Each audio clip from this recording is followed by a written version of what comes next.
అందరికీ నమస్కారం. ఇవాల్టి మన కథ ఒక రాజు ఒక మంత్రి.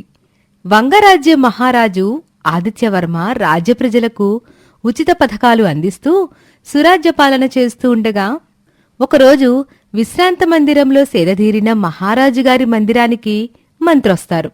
ఏంటి మంత్రివర్య, వేళకాని వేళలో వేంచేశారు? ఏమన్నా విశేషమా? విచారకరమైన విషయమా? మరీ అంత ప్రమాదకరమైన విషయం కాదు ప్రభు. కాని ఈ సమయంలో మనం దృష్టి సారించకుంటే రాజ్య ప్రజల భవిష్యత్తు ప్రమాదంలో పడే అవకాశం ఉంది. మీ మనసు వలె మీ మాటలు కూడా ఓ పట్టాన అర్థం చేసుకోవటం బహు కష్టమే మంత్రివర్య. అయ్యో, ఎంత మాట మహాప్రభు! మీరు రాజ్య ప్రజల కుశలం కోసం ఉచిత పథకాలు పెట్టి వారిని బద్దకస్తులు చేస్తున్నారని, రాజ్యకాంక్షతో వాళ్ళని సోమరిపోతుల్లా చేస్తున్నారని పొరుగు రాజ్య త్రివిధకాంతవర్మ మహారాజు వారి సిబ్బందితో దుష్ప్రచారానికి పూనుకున్నట్లు సమాచారం అందింది.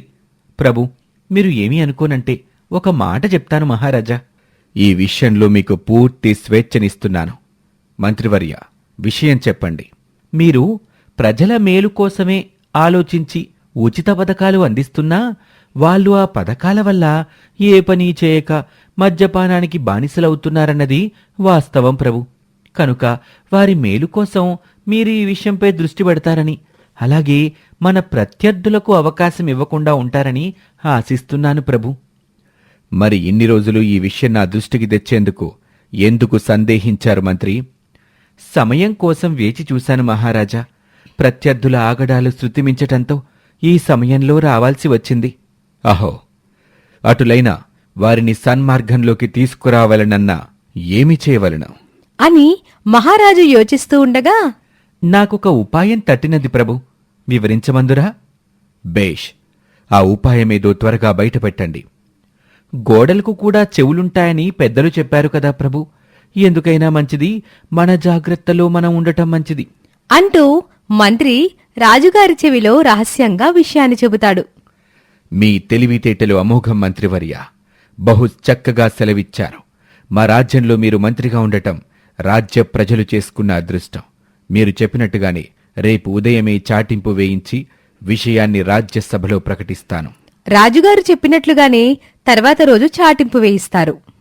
వంగరాజ్య మహారాజు ఆదేశానుసారం వంగరాజ్య పురుషులకు తెలుపునది ఏమనగా, ఈరోజు ఉదయం 10 గంటలకు రాజుగారి సభా సమావేశ మందిరంలో సభ జరగనుంది. కనుక గ్రామంలోని పురుషులు మాత్రమే ఈ సమావేశానికి హాజరు కావాలనని, సమావేశానికి రాలేని వారికి కఠిన కారాగార శిక్ష విధిస్తారని తెలుపమన్నారహో. రాజుగారి మాటలకు భయపడిన రాజ్య పురుషులందరూ చెప్పిన సమయానికల్లా టంచనిగా సమావేశానికి హాజరవుతారు. అందరూ వచ్చినట్లేనా? ఇంకెవరైనా హాజరు కాలేదా? అందరూ వచ్చారు మహారాజా. ఉన్నపాటుగా రాజ్యంలోని పురుషులందరితో సమావేశం ఏర్పాటు చేసినందుకు కారణమేంటంటే, నేటి నుంచి ప్రజలకు అమలు చేస్తున్న ఉచిత పథకం యొక్క నగదు 5% పెంచుతున్నాను. అలాగే ఇప్పటికే ఉన్న పాఠశాలలతో పాటు మీ సమీపంలోని మధుశాలల్ని పాఠశాలలుగా మార్చుతున్నాం. మీరు చేయాల్సిందేంటంటే ఆ పాఠశాల నిర్మాణాన్ని మీరే చేసుకోవాలి. అందుకు దినసరి వేతనం అందించే బాధ్యతని మా మంత్రికి అప్పగించటం జరిగింది. మహారాజా, మరో విషయం ప్రకటిస్తానని గుర్తు చేయమన్నారు కదా? గుర్తుంది మంత్రివర్య. ఇప్పుడు నేను మీకు చెప్పే విషయం పాటిస్తే అది మీ జీవితాన్నే మార్చేయగలదు. అయితే మీరు ఒప్పుకున్న తరువాతనే ఆ సాహసమేంటో ప్రకటిస్తాను. అయితే ధైర్య సాహసాలు చూపిన వాళ్లు ధనవంతులవుతారు. భయపడేవాళ్లు బ్రతుకు తెరువు కోసం కష్టపడతారు. కాని ఈ ప్రయత్నంలో మీరు అపజయులైనచో మిమ్మల్ని 5 ఏళ్లపాటు అడవుల పాలు చేస్తాం. చేసే ప్రయత్నంలో ప్రాణాలు కోల్పోయినను ఎటువంటి సంబంధం లేదు.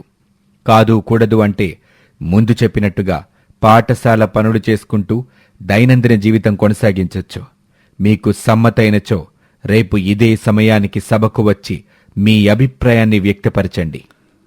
సమావేశానంతరం ఎవరి దారిన వారు వెళ్లిపోతారు. ఇక కాసేపటి తర్వాత, ఈ ఉపాయంతో మన గ్రామంలో బద్దకస్తులెవరో, కష్టించి పనిచేసేవారెవరో తెలిసిపోతుంది మహారాజా. ఎలా మంత్రివర్య? నాకు ఉన్నంతలో చాలు అనుకునేవాళ్లు పాఠశాల పనులు చేసుకుని రోజువారీ కూలీ పొందుతూ సాఫీగా జీవితాన్ని కొనసాగిస్తారు. ఎంతకాలం ఇలా ఎదుగుదల లేకుండా ఉన్న చోటనే ఉండిపోతాం? ఏదో ఒకటి చేసి జీవితంలో స్థిరత్వం పొందాలనుకునేవాళ్లు మీరు చెప్పిన సాహసానికి ముందుకొస్తారు. ఇక ఏ పని చేయటం ఇష్టం లేక బద్ధకస్తులైన వారు మీరు పెంచిన ఉచిత పథకం కోసం చూస్తూ వాటితో కాలాన్ని గడిపేయొచ్చు అనుకుంటారు. శభాష్ మంత్రివర్య. మహామంత్రి తిమ్మరసులోని కార్యదక్షత, బుద్ధిలో లోపాలు దిద్దే తెలివి, లాభనష్టాలను బేరీజు వేసే దూరదృష్టి మీలో ఉన్నందుకు, మీరు మా రాజ్యంలో ఉన్నందుకు మిక్కిలి సంతోషిస్తున్నా. అయితే మన రాజ్య ప్రజల బుద్ధి ఎటువంటిదో తెలుసుకునేందుకు రేపటి వరకు వేచి చూడాలన్నమాట. రాజుగారి సభలో జరిగిన సమావేశం గురించి మాట్లాడుకునేందుకు ఒకచోట సమావేశమవుతారు గ్రామస్తులంతా.